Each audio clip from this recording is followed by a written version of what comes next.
Welcome back to Better Than Before. We're so excited to welcome Tabitha Laser, who's joining us from Houston, Texas today. And her latest book, Organization Culture Killers, Deadly Expectations, addresses how to build a path that tomorrow's leaders can follow in order to avoid the mistakes of their predecessors. She's an accomplished professional. She's got an extensive background in organizational culture. She's worked in companies such as BP, 3M, and many others. First of all, welcome to the show. Thank you. Thank you for having me. So glad to have you here. And I noticed that you dedicated the book to your dad. Yes. So tell me a little bit about your father. Oh, well, we're originally from Louisiana. And if Jeff Foxworthy's term redneck could apply, my dad would own it proudly. Oh. Yeah. So that tells you right there, starting at an early age. I was 3 when he actually caught himself on fire. Oh, my. Yeah, using gas siphoned out of his truck that he taught me, that best practice how to do, and then threw it onto a grill. And through my whole life, between him and the rest of my family and the places I've worked, I have experienced things done wrong in so many ways, I've lost count. Wow. Well, it was a very nice dedication. Yeah, he's also been very, very supportive. And in days when women weren't really being told they could do anything, he was telling me I could. So I love him forever for it. That's fantastic. What's his name? Dick Bonin. Okay, good. Now, I also noticed this particular book that you sent me before it's even released to the public. Thank you for that, by the way. Yes. I noticed this is number 1 in a series, right? So tell me a little bit about the series you're planning. Yeah. So actually, much like your book, I pulled it down onto my Kindle. Thank you for allowing me to do that. But sure. Your book, you had taken many notes, right? You had started taking those notes. And I've probably over the 25 plus years, I've got 15 years worth of notes where I started noticing things repeating. And when I resigned from my senior level leadership position to write this book last May, I said, I'm going to write this in a week. And I sat down with my piles of notes and quickly realized there's no way it would be the largest book written. And then I started thinking about the target market, which is really the future leaders, right? Sharing those learnings that you and I and others have experienced so that they don't have to do it again. And I was really downtrodden, I guess, at dinner. And my son said, hey, why don't you make them like the Magic Treehouse series of his younger brother? And I said, you know what? You're onto something there. So really, this is the first of many in the series that are going to go through what I call organization culture killers and the deadly practices. And those are the things that leadership does and organizations do with the best intention that end up backfiring and actually harming their ability to succeed. So this first book really just focuses on building the expectations that form an organization's foundation. In order to be successful, the next one will be on ingraining those expectations, and then it'll move to delivering it, and then it'll move to improving and sustaining success. So those are the first set. There's many, many more to come, from everything from deadly diversity, deadly leadership, all of those different sets that'll be coming as well. Well, I can just envision seeing all those on my bookshelf. So I think that's awesome. One of the things you did that I really, really liked was you put a glossary of terms in. And your definition of culture in the book is an integrated pattern of human knowledge, belief, and behavior, the way people do things around here. Culture is something that's always present and shifts easily depending on the situation. I like that definition. Thank you. Yeah, there's tons of them out there, but I just tried to capture the essence of what a culture really is. You can be anywhere. You got 2 people, you have a culture, Right. And I think a lot of times people use it as far as justification. Mm-hmm.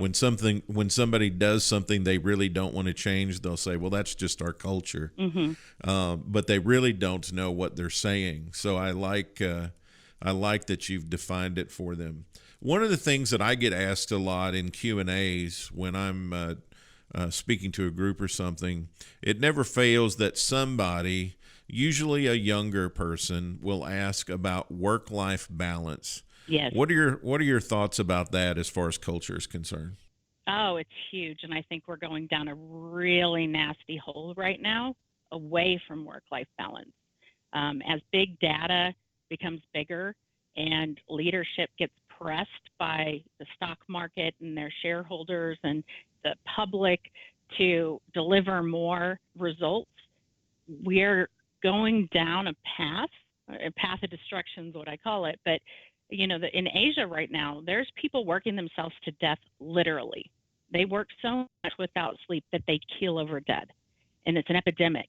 And I'm worried the U.S. is going in that same direction if we don't make some changes quickly. And part of that is having a balanced, thoughtful decision process and putting in place the practices and the foundation that will encourage work-life balance versus the direction we're going right now, which is away from it. What would be an example of that?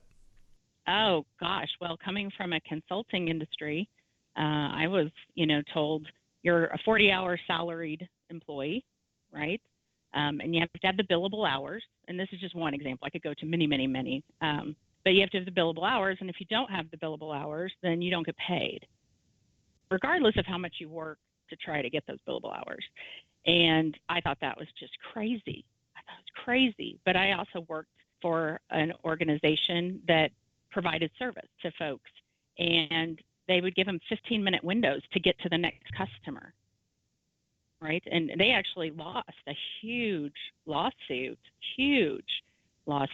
because their employees weren't taking lunches. They were working through lunches so they could get their routes done. So that's just a couple examples where we're putting unrealistic expectations on our folks, and we're not properly resourcing ourselves to support what we call success. And then a lot of times we don't even define success well enough, or the expectations to get there, to even know how to offer work-life balance. Right. I notice that's a big part. Deadly Expectations, of course, is the first book in your series about culture killers. Inevitably, people talk about the role that communication plays in culture. What are some thoughts about good communication and how that attributes to culture? It's such a huge piece from the top all the way down, right? And I don't know if you've heard, we need to be clear and transparent. If I hear that one more time, I think I'm going to throw up. But they say it. Senior leadership says it. In fact, in the book, I go into the concrete barrier in quite a bit of detail. And I'm going to ask about that. yeah. And so what we do is we say we're clear and transparent, and then we send out 15 emails to the supervisors and expect them to communicate that out to their workforce. And there's such a gap between the communications, in addition to the deadly practices, which are pushing the opposite of what we want to happen, that it's such a mess. And that's one reason I started on setting the right expectations, because you can't communicate anything well if you don't know what to communicate. Well, that was something that really caught my attention in the book. You just brought it up, and you describe it like an elephant, but it's the concrete barriers that get uncovered in the digging down discovery process of the culture. So, what is the concrete barrier? Yeah, I'm sure you've heard the term, from the top down, from the top down. It's not that way. And as long as we think that way, we're always going to be backwards, because really the way it works is the top, from the senior leadership up. They are sitting, if you were building a building, they're sitting in the basement and they're building the foundation for that building. And the foundation that they're building, if there's deadly practices in play, and a lot of times there is, this is their mission, vision, values, and expectations, right? If they don't develop those with balanced thought in mind, as they build their organization on top of that foundation, above them, right? So the workforce is actually top. And so as they build above them, if those deadly practices are in play from the foundation that they built that's, over their head, that causes so many problems. And the concrete barrier, I've got the cartoons in my book and try to keep it fun, but really what it is that communication barrier between setting a foundation of success for success and taking the path to success, to have a culture of success that delivers sustainable success. A good example with the concrete barrier is the way we incentivize folks right now, especially leadership. we incentivize them to say, reach these targets, reach these things versus do these things to get us to success, right? This is how you do the expectations to get to success. So what you end up doing with a lot of our incentives is you incentivize people to lie, right? If I have to have 20% increase in revenue to be able to get my bonus, that concrete barrier and that lack of communication between it, people out doing the work, they're hearing the message that we need to do whatever it takes to get that revenue up, or we're not going to get our bonuses. We're not going to be incentivized. So let's see how we can manipulate that, or let's see what shortcuts we can take. And that's just one example. Sure, that's interesting. You also talk about one of the most destructive attributes in a culture is undefined expectations. Yes. So can you talk about that a little bit? Oh, I'll put this back on you. Have you ever worked somewhere where somebody one day tells you this is what you need to do and this is what our goals are for the organization, and a week later a new leader comes in and it's a completely different story? Oh, I've done it, let alone have it done to me. Right. And I'll confess. there you go. And again, I am not the best leader. I am not the best manager. What I am is I'm really open to learning. I'm very humble. And I'll admit, I'll take the brunt for whatever goes wrong, even if I'm not even in the country when it happens. And I think that's part of the problem is when you don't define what success is and the expectations to not just be successful, but maintain success. It's not a once and done kind of thing. You need to be sustainable with it. If you don't do that, then it doesn't take much, just a light breeze to basically take your organization, call it, the house, the building you've built, and that light breeze, it's like the three pigs, right? It's like building your house out of straw. If you don't have defined expectations, one person comes in and says, we're changing everything. Boom, that can kill your culture so fast. And by killing your culture, I mean killing your ability to succeed. Another thing that I enjoyed about the book was when you talk about risk. Yes. And you talked about how many people think about risk in financial terms. Yes. But risk is really in just about everything the company does, right? Exactly. I've got holes in my wall from banging my head against it when I'm coaching and working with executives.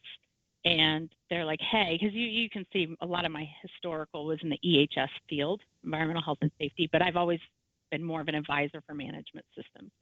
And they're like, hey, you do great things, but can you just focus on the EHS risks? And I say, you need to bring in the financial folks, and we need one program and time again. No, that's different. And as long as they're kept different, the risk throughout the business, whether it's people risks or performance risk, financial risk, you've got these huge gaps where one can contribute to the other. So you need to look at the big picture and really look at all your risks and what can actually harm your business, what can lead to failure, everything. So you talk about, and I like to talk about decision making quite a bit, and talk about it on the podcast here today in just a few minutes. But you talk about how leadership's decision making skills really impact the culture. So can you expound on that just a tad? Yeah, just a tad. I don't know if it's a fatal flaw of mine or what, but I'm a very big picture seer. I always have been. And it's almost like I see all the different avenues, and I might miss some, but I see multiple different avenues where things can go wrong. And often I'll get in meetings where there's discussions about change. And again, people focus, or like I call it in the book, fuckus, right? Fuckus on something and screw it up. But they focus on the area that they know best. In doing that, they're not seeing these different avenues. And I personally have really struggled with how to communicate what's in my head, what I see. I mean, it's almost like visual pictures I can see of the different avenues that can go wrong. And I've really struggled to communicate that on my end. And so that's where I tried, with this new scale, I'm trying to show them that when you make a decision, it's not yes or no. It's not black and white. There's many different factors that need to be pondered before you make that decision. Because if you do focus too much in one area, what you do is you increase the risk in other areas.